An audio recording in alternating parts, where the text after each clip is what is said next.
আসসালামু আলাইকুম, সবাইকে ধন্যবাদ জানিয়ে শুরু করছি আমাদের আরেকটি নতুন টিউটোরিয়াল। সো বিসিএস প্রিলিকে সামনে রেখে আমরা ধারাবাহিকভাবে কিছু মডেল টেস্ট আপনাদের সামনে নিয়ে আসবো। সো আজকে আমাদের দ্বিতীয় মডেল টেস্ট, আর আজকের এই মডেল টেস্টে আমরা আলোচনা করব সাধারণ জ্ঞান নিয়ে। তো চলুন শুরু করি। অ্যামনেস্টি ইন্টারন্যাশনাল এর সদর দপ্তর কোথায় অবস্থিত? অ্যামনেস্টি ইন্টারন্যাশনালের সদর দপ্তর অবস্থিত লন্ডনে এবং এটি প্রতিষ্ঠিত হয় 1961 সালে। বাংলাদেশের প্রথম গ্যাস ক্ষেত্র কোনটি? বাংলাদেশের প্রথম গ্যাস ক্ষেত্র আবিষ্কৃত হয় সিলেটের হরিপুর এবং এটি আবিষ্কৃত হয় 1955 সালে, আর এখান থেকে গ্যাস উত্তোলন শুরু হয় 1957 সালে। কোনটিকে বংশগতির ধারক ও বাহক বলা হয়? বংশগতির ধারক ও বাহক ডিএনএ। ফিবার কার্যালয় কোথায় অবস্থিত? ফিবার কার্যালয় অবস্থিত সুইজারল্যান্ড। বাংলা সাহিত্যের প্রাচীনতম নিদর্শন কোনটি?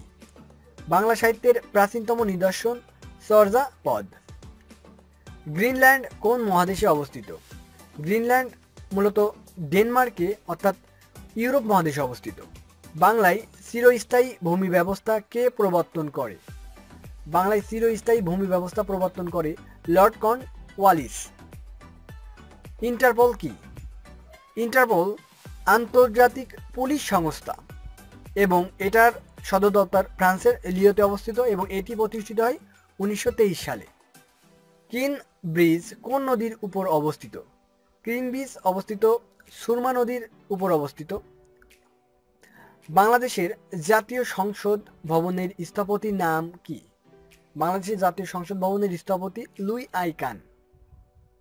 প্রাচীন চন্দ্রদ্বীপের বর্তমান নাম কি? প্রাচীন চন্দ্রদ্বীপের বর্তমান নাম হচ্ছে বরিশাল। মেসোপটেমিয়া কি? মেসোপটেমিয়া হচ্ছে সবচেয়ে প্রাচীন সভ্যতা, যেটি ইউফ্রেটিস ও টাইগ্রিস নদীর অঞ্চলে অবস্থিত। বাংলাদেশকে স্বীকৃতি দানকারী দ্বিতীয় রাষ্ট্র কোনটি? সো বাংলাদেশকে স্বীকৃতি দানকারী প্রথম এবং দ্বিতীয় রাষ্ট্র নিয়ে অনেক মতভেদ আছে। সর্বশেষ আমাদের পররাষ্ট্রমন্ত্রী আবুল হাসান মাহমুদ আলী জানিয়েছে বাংলাদেশকে প্রথম স্বীকৃতি দানকারী দেশ হচ্ছে ভুটান। সেক্ষেত্রে বাংলাদেশকে দ্বিতীয় স্বীকৃতি দানকারী দেশ ভারত। এই দুটি দেশই বাংলাদেশকে স্বীকৃতি দেয় 6 ডিসেম্বর 1971 সালে। দূরত্বের সবচেয়ে বড় একক কোনটি? দূরত্বের সবচেয়ে বড় একক আলোকবর্ষ। টেস্ট ক্রিকেটে বাংলাদেশ কত সালে মর্যাদা প্রথম লাভ করে? এটি হবে 2000 সালে। সময় পরিমাপের সর্বাধুনিক ঘড়ি কোনটি? সময় পরিমাপের সর্বাধুনিক ঘড়ি হচ্ছে স্টপ ওয়াচ। আটলান্টিক ও প্রশান্ত মহাসাগরকে সংযোগকারী খাল এর নাম কি? আটলান্টিক এবং প্রশান্ত মহাসাগরকে সংযোগ করেছে পানামা খাল। নিচের কোন দেশের সরকার প্রধানকে চ্যান্সেলর বলা হয়? জার্মানির সরকার প্রধানকে চ্যান্সেলর বলা হয়।